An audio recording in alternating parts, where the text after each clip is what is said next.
Minha sogra me olhou nos olhos e disse que eu jamais substituiria o lugar dela. Todos riram constrangidos, mas quando a campainha tocou e alguém inesperado entrou, o sorriso dela simplesmente desapareceu. Eu nunca imaginei que o primeiro jantar em família depois do noivado se transformaria em um campo de batalha silencioso. Desde o momento em que entrei na casa da minha sogra, senti o clima pesado. Os olhares, os cochichos e o sorriso dela, aquele sorriso frio, calculado, me observando de cima a baixo como se eu fosse uma mercadoria defeituosa em uma prateleira de loja cara. Cada passo que eu dava naquela casa parecia ecoar como um erro, como se eu não pertencesse àquele lugar, àquele mundo, àquela família. O ar estava denso, carregado de expectativas não ditas e julgamentos silenciosos que pesavam sobre meus ombros como pedras. Durante o jantar, ela decidiu falar na frente de todos. "Você pode tentar, mas nunca vai ocupar o meu lugar", disse, com a taça na mão e o olhar fixo em mim, como se estivesse cravando uma estaca no meu coração. As cunhadas riram baixinho, aquele riso nervoso e cúmplice de quem sabe exatamente o que está acontecendo, mas escolhe ficar do lado do agressor. E até meu noivo pareceu congelar, como uma estátua de sal, incapaz de me defender, incapaz de dizer uma única palavra em minha proteção. Eu fiquei imóvel, tentando engolir as lágrimas que queimavam minha garganta como ácido. O ambiente se tornou sufocante, e o silêncio que veio depois do riso foi ainda pior. Um silêncio que gritava minha humilhação para todos os presentes. Mas então, a campainha tocou, 2 vezes. Todos se entreolharam, e a sogra, com ar de superioridade, mandou alguém abrir a porta. Quando a figura entrou, o rosto dela perdeu toda a cor. O sorriso desapareceu como se o chão tivesse sumido sob seus pés. A pessoa que entrou carregava uma pasta nas mãos e um olhar decidido. Profissional, implacável. "Boa noite. Acho que é hora de esclarecer algumas verdades sobre esta família." Ninguém se moveu. O tempo pareceu parar. Eu apenas observei, sentindo que algo muito maior estava prestes a acontecer. Algo que finalmente mostraria quem realmente era aquela mulher que dizia ser insubstituível. Escuta minha história até o final e já comenta de que cidade você está me vendo. Porque o que aconteceu naquela noite mudou tudo. Mudou minha vida, mudou meu casamento, mudou a forma como eu via a mim mesma. E o que descobri depois foi ainda pior do que eu poderia imaginar. Meu nome é Ana, tenho 32 anos. E sempre fui uma mulher simples. Cresci em uma família humilde, onde aprendi desde cedo o valor do trabalho, da honestidade e do respeito. Minha mãe era costureira, passava noites inteiras debruçada sobre a máquina de costura, os dedos calejados, os olhos cansados, mas sempre com um sorriso no rosto quando eu chegava da escola. Meu pai era pedreiro, saía de madrugada e voltava ao anoitecer, com as mãos ásperas e o corpo dolorido, mas sempre encontrava energia para brincar comigo e me fazer rir. Nunca tivemos muito, mas tínhamos amor, e foi esse amor que me ensinou a sonhar. Sonhei em estudar, em ter uma profissão, em construir uma vida digna onde eu não dependesse de ninguém. Me formei em pedagogia com muito esforço, trabalhando de dia como auxiliar administrativa, e estudando à noite, pegando 3 ônibus para chegar à faculdade, muitas vezes dormindo apenas 4 ou 5 horas por noite. Quando finalmente consegui meu primeiro emprego como professora, senti que estava começando a realizar meus sonhos. Lembro do dia em que recebi a notícia da aprovação. Chorei de alegria, liguei para minha mãe e ela também chorou. E naquele momento, eu senti que todo o sacrifício tinha valido a pena. Foi nessa época que conheci Rafael. Ele era tudo o que eu sempre quis em um homem. Gentil, atencioso, trabalhador, com um sorriso que iluminava qualquer ambiente. Nos conhecemos em uma cafeteria. Ele derrubou o café na minha blusa sem querer. Ficou desesperado pedindo desculpas. E eu ri tanto que ele acabou rindo também. Nos apaixonamos rapidamente e em poucos meses ele me pediu em casamento em um piquenique no parque, com um anel simples mas lindo. E eu disse sim sem hesitar. Eu estava nas nuvens, mas havia um detalhe que eu ainda não conhecia bem. A família dele. Rafael sempre falava da mãe com muito carinho. Dizia que ela era forte, decidida, que tinha criado ele e as 2 irmãs sozinha, depois que o pai faleceu de um ataque cardíaco quando Rafael tinha apenas 12 anos. Eu admirava isso. Imaginava que ela seria uma mulher inspiradora, alguém que eu poderia admirar e aprender. Uma segunda mãe, talvez. Mas quando finalmente a conheci, percebi que algo estava errado. Dona Marisa me recebeu com um sorriso que não chegava aos olhos. Ela me cumprimentou com frieza, me avaliou da cabeça aos pés como se estivesse calculando meu valor de mercado, e fez perguntas que pareciam inocentes, mas carregavam um tom de julgamento afiado como navalha. De onde você é? Sua família tem negócios? Você pretende continuar trabalhando depois de casar? Seus pais têm casa própria? Você tem irmãos? Cada pergunta era uma faca afiada, disfarçada de curiosidade maternal. Rafael não percebeu. Ou fingiu não perceber. Ele estava tão feliz com o noivado que não via o que eu via. O desprezo nos olhos dela, a forma como ela torcia o nariz quando eu falava da minha profissão, o jeito como ela mudava de assunto quando eu mencionava minha família. As cunhadas, Fernanda e Júlia, seguiam o exemplo da mãe como soldados obedientes. Elas riam de piadas internas, me excluíam das conversas, e sempre que eu tentava participar, mudavam de assunto ou simplesmente me ignoravam como se eu fosse invisível. Eu me sentia invisível, ou pior, eu me sentia indesejada, como uma mancha em um vestido branco, como um erro que precisava ser corrigido. Mas eu amava Rafael, e por ele eu estava disposta a tentar. Eu acreditava que com o tempo, com paciência e respeito, eu conseguiria conquistar o coração daquela família. Eu acreditava que se eu fosse gentil o suficiente, prestativa o suficiente, invisível o suficiente, elas acabariam me aceitando. Nesse momento, ainda não sabia que essa decisão custaria tudo. Custaria minha paz, minha autoestima, quase custaria meu relacionamento. E agora te contarei como começou o pesadelo que quase me destruiu. O jantar de noivado foi ideia de Dona Marisa. Ela insistiu em fazer na casa dela. Disse que era tradição da família, que todos os noivados sempre tinham sido celebrados ali, naquela casa, com aquelas pessoas. Rafael ficou feliz, e eu não quis contrariar. Afinal, eu queria começar com o pé direito. Queria mostrar que eu respeitava as tradições deles, que eu estava disposta a me integrar.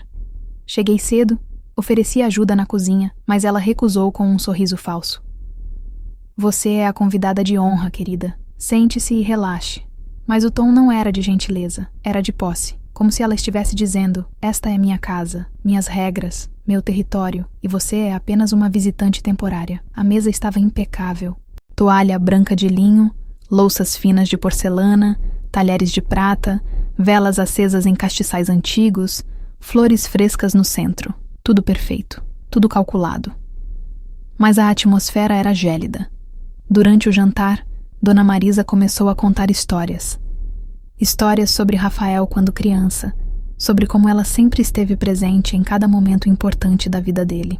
Ela falava olhando para mim, como se estivesse marcando o território, como se cada história fosse uma bandeira fincada no coração do meu noivo. Eu sempre fui tudo para meu filho. Mãe, pai, amiga, conselheira. Nós temos uma ligação que ninguém entende. Uma ligação especial, única, inquebrável. As cunhadas concordavam, balançando a cabeça como bonecos de cabeça solta. Rafael sorria, sem perceber o peso daquelas palavras, sem entender a mensagem subliminar que estava sendo enviada diretamente para mim. Mas eu percebi. Ela estava me dizendo que eu era uma intrusa, que eu nunca seria suficiente, que eu nunca conseguiria ocupar o espaço que ela ocupava na vida dele. E então veio o golpe final. Ela levantou a taça, propôs um brinde e olhou diretamente para mim com aqueles olhos frios e calculistas. Você pode tentar, mas nunca vai ocupar o meu lugar. O silêncio foi ensurdecedor. As cunhadas riram nervosas, aquele riso desconfortável de quem não sabe se deve rir ou ficar em silêncio. Rafael ficou paralisado, com a taça no ar, a boca entreaberta, sem saber o que dizer. Eu senti as lágrimas queimarem, mas não deixei cair. Não ali, não na frente dela. Não daria a ela essa satisfação. Mas por dentro, eu estava despedaçada. Por dentro, eu estava gritando. E o que descobri depois me deixou sem ar. Me fez questionar tudo o que eu achava que sabia sobre aquela família. Nos dias seguintes, comecei a perceber um padrão. Toda vez que Rafael e eu marcávamos algo, um jantar romântico, um cinema, uma viagem de fim de semana, Dona Marisa aparecia com um problema, uma dor de cabeça súbita, uma consulta médica urgente, um compromisso inadiável que só Rafael poderia resolver, uma torneira quebrada, um problema com o carro, uma vizinha que precisava de ajuda. E ele sempre ia, sempre deixava tudo para atender a mãe. No começo, eu tentei ser compreensiva. Afinal, ela era viúva, estava sozinha, tinha criado 3 filhos sem a ajuda de ninguém. Mas aos poucos, percebi que não era sobre necessidade, era sobre controle, era sobre manter Rafael preso a ela, como um pássaro em uma gaiola dourada. Ela ligava no meio da noite, dizendo que estava com medo, que tinha ouvido um barulho estranho, que não conseguia dormir. Ligava durante nossos jantares, dizendo que precisava falar com ele urgentemente sobre algo que nunca era realmente urgente. E Rafael sempre atendia. Sempre. Comecei a me sentir sufocada. Cada vez que eu tentava conversar com ele sobre isso, ele me dizia que eu estava exagerando, que eu estava sendo insensível, que eu não entendia a situação dele. Ela é minha mãe, Ana, Ela me criou sozinha. Eu não posso abandoná-la agora. Ela precisa de mim, mas eu não estava pedindo para ele abandoná-la. Eu só queria um espaço para nós. Um espaço onde eu não fosse a segunda opção, onde nosso relacionamento fosse prioridade, onde eu me sentisse valorizada. As cunhadas também começaram a me atacar de formas sutis. Fernanda fazia comentários sobre meu trabalho, dizendo que professora ganhava pouco, que eu deveria procurar algo melhor se quisesse acompanhar o padrão da família, que Rafael estava acostumado com um certo nível de vida. Júlia criticava minhas roupas, meu cabelo, minha forma de falar, minha maquiagem, até a forma como eu segurava o garfo, sempre com um sorriso no rosto, sempre disfarçado de conselho de irmã. Você deveria se arrumar mais, Ana. Rafael merece uma mulher que se cuide. Você já pensou em fazer um curso de etiqueta? Você sabia que sua risada é muito alta? Eu comecei a duvidar de mim mesma. Será que eu não era boa o suficiente? Será que elas tinham razão? Será que eu era realmente inadequada para aquela família?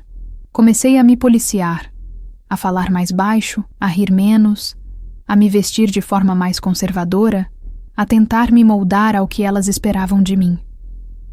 Mas então, algo aconteceu. Algo que mudou tudo. Algo que me fez perceber que o problema nunca foi comigo. O que vi nesse dia mudou tudo para sempre e me deu a força que eu precisava para lutar. Eu estava na casa de Rafael, esperando ele voltar do trabalho, quando o celular dele tocou. Ele tinha esquecido em cima da mesa da sala. Normalmente eu nunca mexeria. Eu sempre respeitei a privacidade dele, sempre confiei plenamente. Mas a tela acendeu, e eu vi o nome, Mãe. E abaixo, uma prévia da mensagem que fez meu sangue gelar.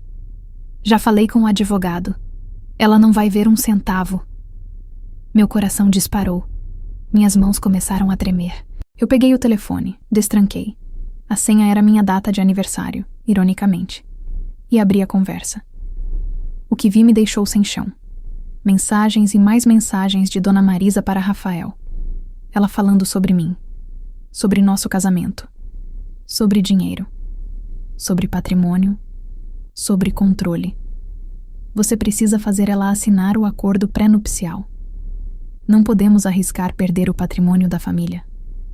Ela é de família pobre, Rafael. Essas mulheres sempre têm segundas intenções.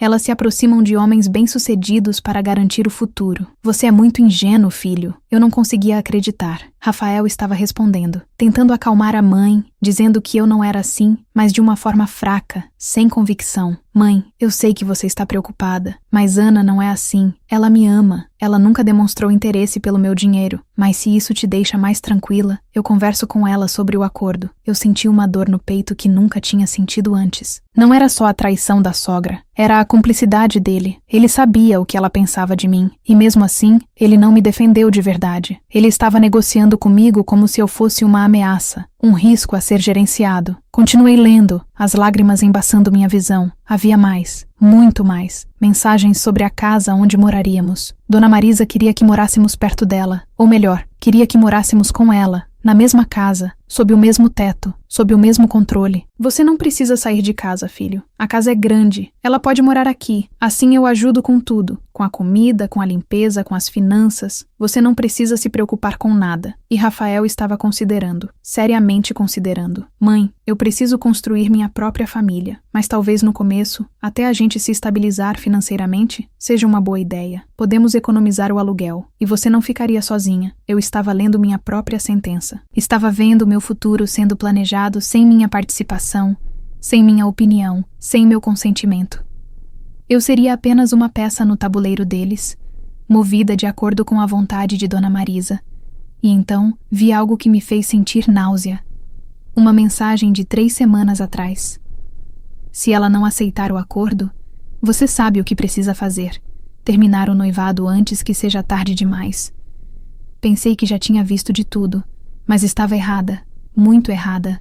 Nos dias seguintes, fingi que nada tinha acontecido, mas por dentro eu estava fervendo. A raiva, a decepção, a sensação de traição me consumiam. Mas eu não ia explodir, não ia fazer uma cena, eu ia ser estratégica. Comecei a prestar atenção em cada detalhe, cada conversa, cada olhar, cada movimento, e percebi que havia muito mais por trás daquela família perfeita. Dona Marisa controlava tudo, as finanças, as decisões, até os relacionamentos. Ela era a matriarca absoluta, e todos dançavam conforme sua música. Fernanda era casada, mas o marido dela, Carlos era completamente apagado. Ele não opinava em nada. Sentava-se à mesa e apenas concordava com tudo o que Dona Marisa dizia. Júlia tinha acabado de terminar um relacionamento de 3 anos e Dona Marisa comemorou abertamente. Ele não era bom o suficiente para você, filha. Você merece alguém melhor. Alguém que a família aprove. Alguém do nosso nível. Eu comecei a entender. Ela não queria perder o controle. E eu era uma ameaça. Eu era independente. Tinha minha própria carreira, minhas próprias opiniões, minha própria personalidade. Eu não seria facilmente manipulada como Carlos. Eu não desistiria do meu relacionamento facilmente como o ex-namorado de Júlia. Decidi investigar mais. Comecei a fazer perguntas discretas, a procurar informações, a conversar com pessoas que conheciam a família há mais tempo. E descobri algo chocante. O patrimônio da família não era só da família. Parte dele tinha sido construído com o dinheiro do falecido sogro, que era engenheiro e tinha deixado uma boa herança. Mas outra parte, a maior parte, vinha de uma herança que Dona Marisa tinha recebido de uma tia rica sem filhos, que tinha morrido há 10 anos.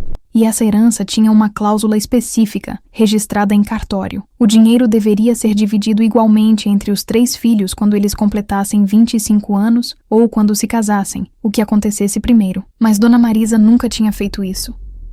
Ela mantinha tudo em seu nome, controlando cada centavo, decidindo quem recebia o quê e quando. Fernanda e Júlia não sabiam. Ou sabiam e fingiam não saber, com medo de confrontar a mãe.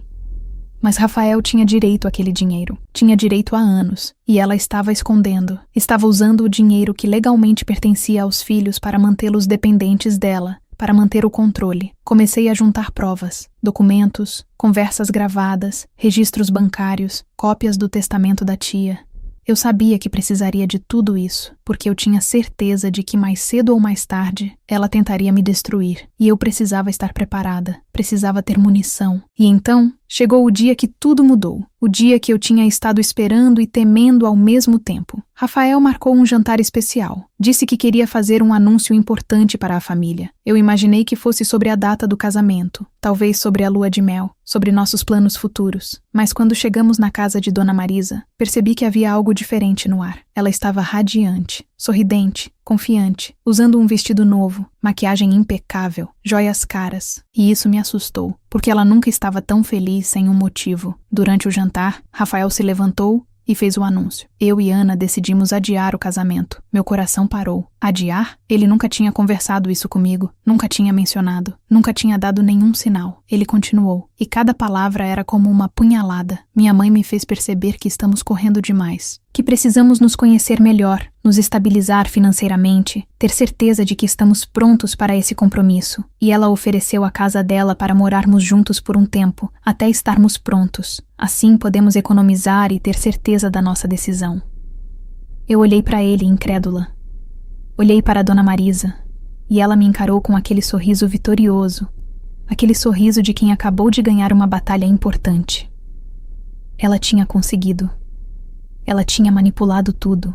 Tinha plantado dúvidas na cabeça dele, tinha criado um plano perfeito para me manter sob seu controle, para me humilhar, para me quebrar. Eu estava prestes a explodir, mas me controlei. Não ali. Não ainda. Eu tinha um plano, e era hora de executá-lo. Mas então, a campainha tocou. 2 vezes. Forte. Insistente. Todos se entreolharam. Dona Marisa franziu a testa, o sorriso vacilando por um segundo. Quem seria a essa hora? Ninguém estava esperando mais ninguém. Ela mandou Júlia abrir a porta. E quando a pessoa entrou, o sorriso dela desapareceu completamente. Era um homem de terno cinza, carregando uma pasta de couro preta. Ele olhou ao redor com olhos profissionais, avaliando cada pessoa presente. Boa noite. Meu nome é Dr. Henrique, sou advogado. E estou aqui a pedido da senhora Ana. Todos me olharam. Rafael estava confuso, com os olhos arregalados.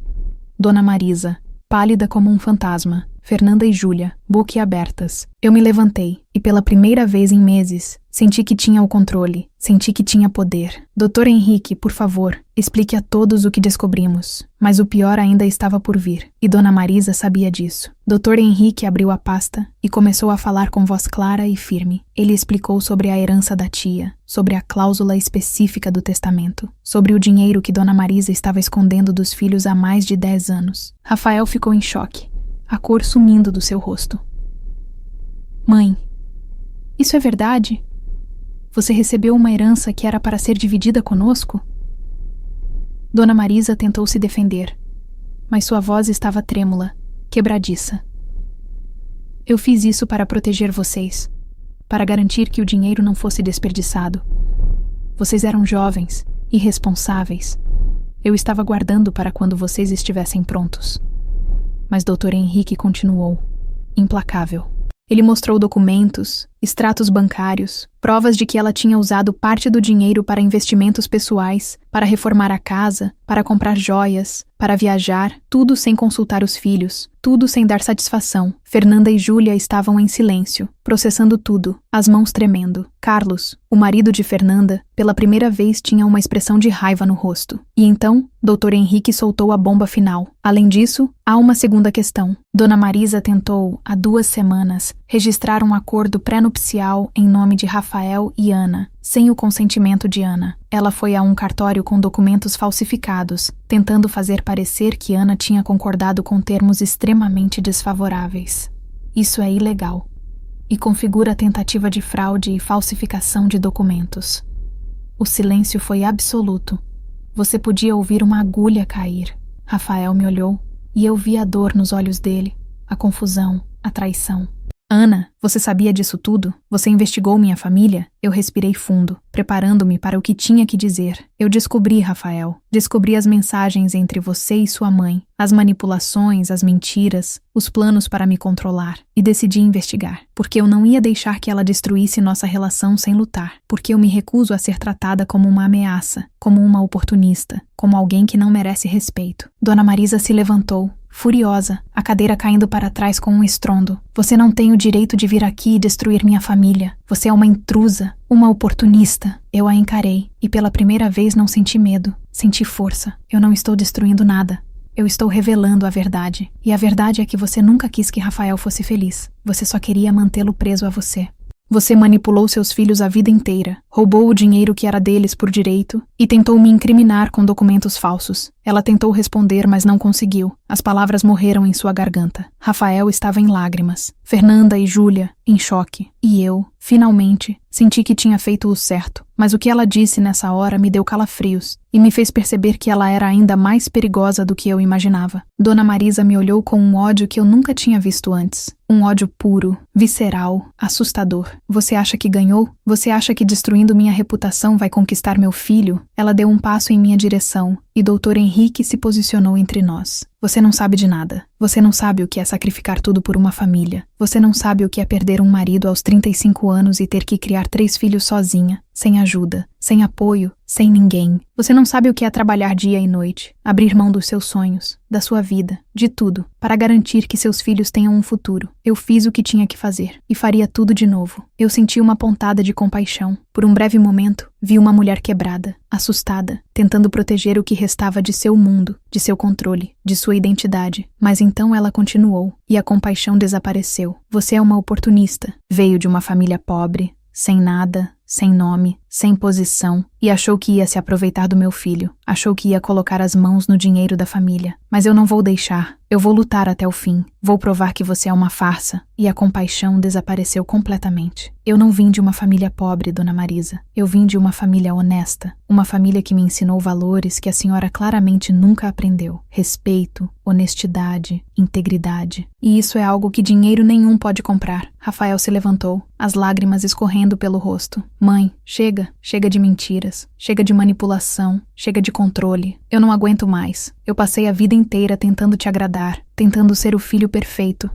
E agora, descubro que você mentiu para mim, roubou de mim, Tentou destruir a mulher que eu amo. Ela olhou para ele e, pela primeira vez, vi medo nos olhos dela. Medo de perder o controle. Medo de perder o filho. Rafael, filho, eu só queria te proteger. Tudo o que fiz foi por você. Mas ele balançou a cabeça, a voz firme. Você não estava me protegendo. Você estava me prendendo. E eu deixei. Eu deixei porque tinha medo de te perder. Porque me sentia culpado. Porque achava que te devia tudo. Mas agora eu percebo que quem eu estou perdendo é a Ana. E eu não vou deixar isso acontecer. Ele pegou minha mão e eu senti o calor, a firmeza, a decisão. Ana, me desculpa. Me desculpa por não ter te defendido. Por não ter visto o que estava acontecendo. Por ter sido fraco. Eu te amo. E eu quero construir uma vida com você. Longe daqui, longe de tudo isso. Eu olhei para ele e vi sinceridade, mas também vi dor. E eu sabia que aquilo não seria fácil, porque o que aconteceu naquela noite deixou marcas. Marcas profundas que levariam tempo para curar. E quando não esperava mais nada, quando achei que tudo tinha acabado, recebi uma visita que mudou tudo novamente. 2 semanas depois, eu estava em casa, tentando processar tudo o que tinha acontecido.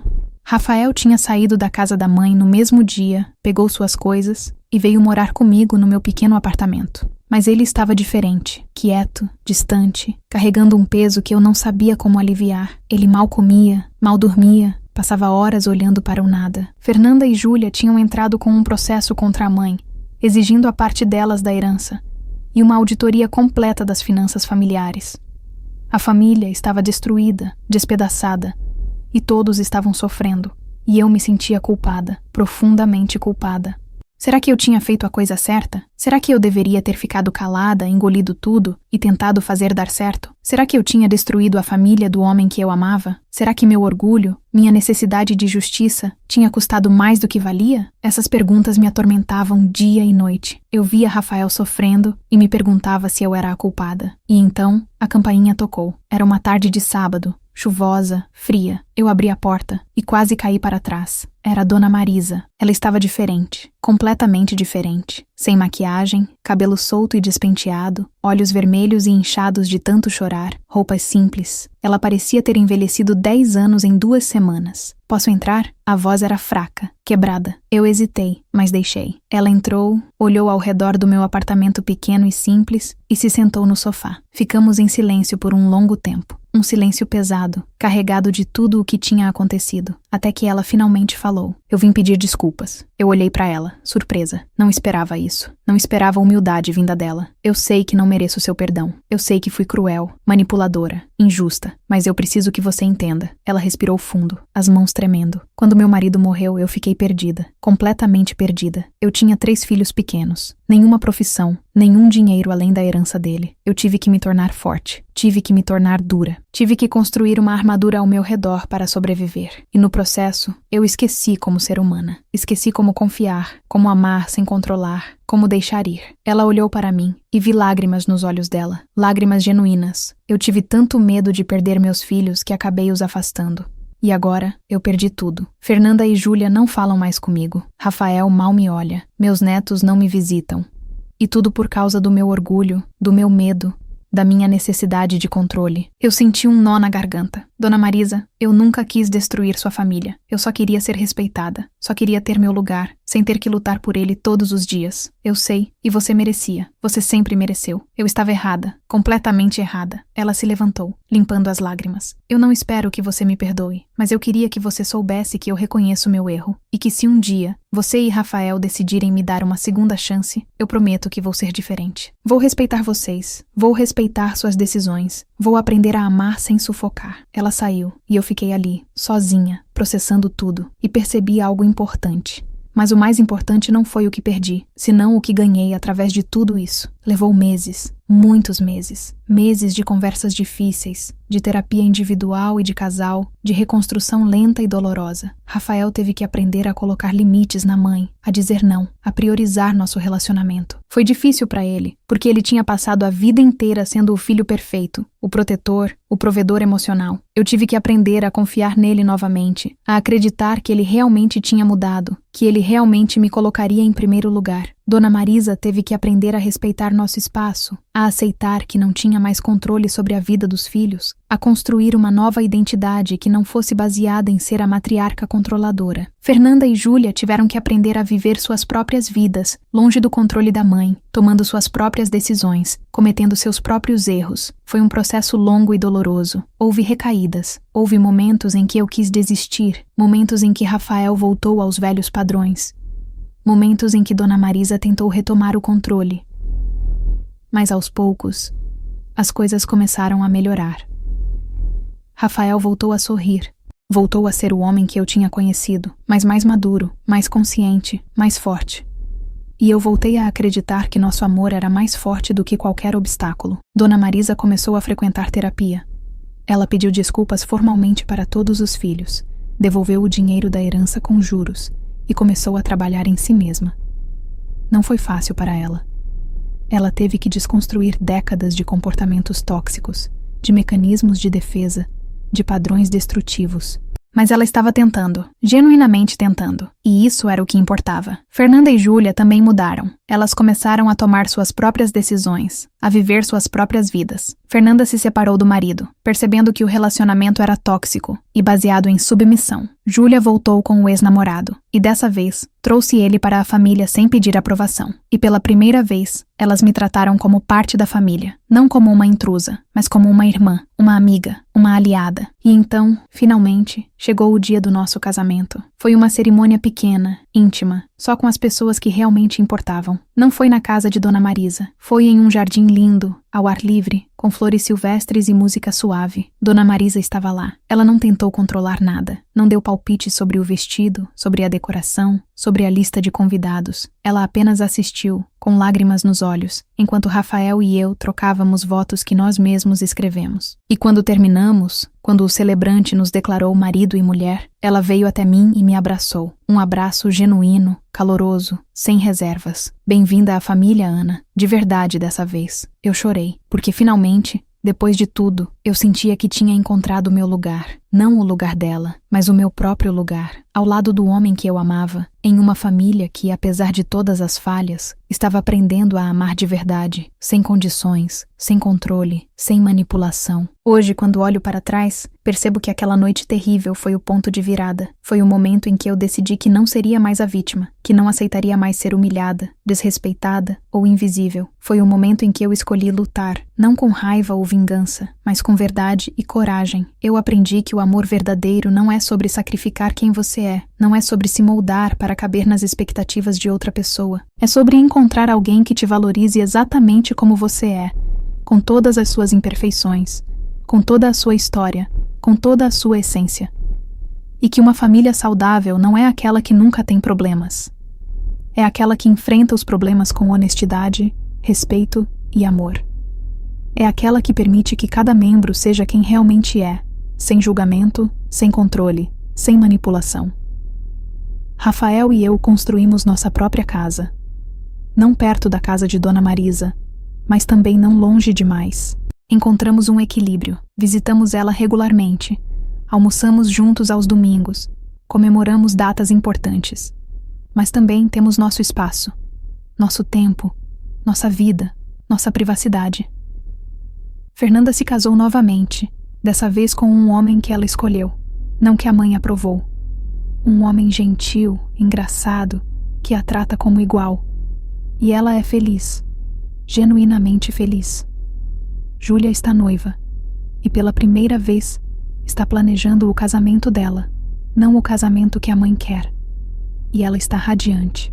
E Dona Marisa? Ela ainda é forte, ainda é decidida, mas agora ela usa essa força para apoiar, não para controlar. Ela aprendeu que ser mãe não é sobre manter os filhos presos, é sobre prepará-los para voar, é sobre amá-los o suficiente para deixá-los ir. Ela tem um novo hobby, faz trabalho voluntário, tem amigas, tem uma vida própria que não gira apenas em torno dos filhos. E eu aprendi que meu valor não depende da aprovação de ninguém, que eu sou suficiente, que eu sempre fui. Aprendi que, às vezes, a maior vitória não é destruir o inimigo, É transformá-lo em aliado. É escolher a compaixão sem abrir mão da justiça. É perdoar sem esquecer. É seguir em frente sem carregar o peso do ressentimento. Então, se você está passando por algo parecido, se está sendo desrespeitado, humilhado ou invisível em uma relação, saiba que você tem o poder de mudar isso. Não com raiva, não com vingança, mas com verdade, com coragem e com amor próprio. Porque no final, o que importa não é o lugar que você ocupa na vida de alguém. É o lugar que você ocupa na sua própria vida. E esse lugar, ninguém pode tirar de você. Nunca. Você merece respeito. Você merece ser valorizado. Você merece um amor que não te diminua, que não te controle, que não te sufoque. E se você não está recebendo isso, talvez seja a hora de lutar. Não para destruir, mas para construir. Para construir limites saudáveis, relacionamentos genuínos, uma vida que seja verdadeiramente sua.